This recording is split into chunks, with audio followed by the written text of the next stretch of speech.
இப்போ நடக்க போகிற போட்டி வந்து குரூப் எஃப்க்கான 6வது குழுமம். 6வது குழுமத்தில் 55 மாணவர்கள் தேர்வு செய்யப்படுறாங்க. 386 மாணவர்கள் மொத்தமாக பார்ட்டிசிபேட் பண்ணுறாங்க. அந்த அடிப்படையில் ஒரு கம்ப்யூட்டரோட பரிசாக பெறுவதற்கான 7 மாணவர்கள் போட்டியிட்டு ஒரு மாணவர் தான் இந்த கம்ப்யூட்டரோட பரிசாக பெற முடியும். அந்த அடிப்படையில் இதுவரைக்கும் 5 குழுமம் நாம் செலக்ட் பண்ணிட்டோம். 5 மாணவர்கள் செலக்ட் பண்ணி வந்திருக்காங்க. 6வது குழுமத்தில் உள்ள மாணவர்கள் நாம் பார்த்துட்டோம். 6வது குழுமம் நம்ம ஆல்ரெடி நம்பர்ஸில் என்டர் பண்ணி வச்சுக்கோம். குரூப் எஃப்க்கானது CC40ங்கிற ஸ்டார்ட் பண்ணி I88 வரைக்குமான 55 மாணவர்கள் நாம் செலக்ட் பண்ணி நாம் இந்த வீடுக்குள்ளே கொண்டு வந்துடும். ஆல்ரெடி உங்களுக்கு விளங்கும் நினைக்கிறேன். இது ஆன்லைன் மூலமாக நாம் செய்கிற இது சில நேரங்களில் இப்படியான போட்டிகள் ஆன்லைன் மூலமாக செய்கிறதால இந்த விதமான பிரச்சனையும் வராது. இதெல்லாம் வீடியோவை நான் அனுப்புவேன், உங்களுக்கு எல்லாருக்கும் பார்க்கக்கூடிய மாதிரி இருக்கும். யார் அந்த 6வது மாணவன்ங்கிறத பார்ப்போம்.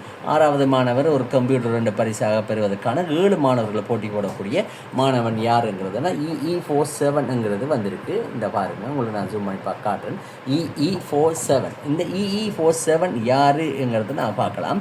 EE47ங்கிறது யாருங்கிற 5வது மாணவரை பார்ப்போம். ரைட், கொஞ்சம் வெயிட் பண்ணுங்கள். EE47ங்கிற மாணவன் யாருங்கிறதே பார்ப்போம். குரூப் எஃப்க்கானது EE47 முசம்மில் ULங்கிற இனிஷியலோடு இருக்குது. முசம்மில் அவங்க என்ன ஊரண்டு கூட எனக்கு தெரியாது.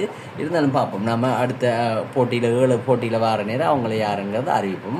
வின்னர்ஸில் ஊரை மட்டும்தான் அறிவிக்க முடியும். மற்ற எல்லாம் நாங்கள் பர்சனலாக ஃபோன் நம்பர் எல்லாமே இருக்கும். ஆல்ரெடி நீங்கள் இந்த குழுமத்தில் இருக்கிறீங்க, உங்களுக்கு எல்லா ஃபோன் நம்பரும் தெரிஞ்சிருக்கும். இது போல் நீங்கள் 2ஆம் தவணை 3ஆம் தவணையிலும் வாங்கினா நீங்கள் இப்படியான போட்டிகளும் நடைபெறும். கம்ப்யூட்டரில் நீங்கள் பரிசாக பெற முடியும். அது என்னங்கிறத நான் இது வரைக்கும் நான் சொல்லலை. 2ஆம் தவணைக்கு 3ஆம் தவணைக்குங்கிறதையும் நான் இது வரைக்கும் நான் அறிவிப்பேன். 2ஆம் தவணை முடிஞ்சு 3ஆம் தவணை ஸ்டார்ட் பண்ணுற காலத்துக்குள்ளே அடுத்த போட்டி யாருங்கிறது எனக்கு தெரியும். கூட என்னோட புத்தகம் 1ஆம் தவணை 2ஆம் தவணை 3ஆம் தவணை புத்தகங்களை வாங்கிக்கொள்ளணும். வாங்கினா தான் இப்படியான போட்டிகளுக்குள்ள உங்களை நான் இன்க்ளூட் பண்ண முடியும்.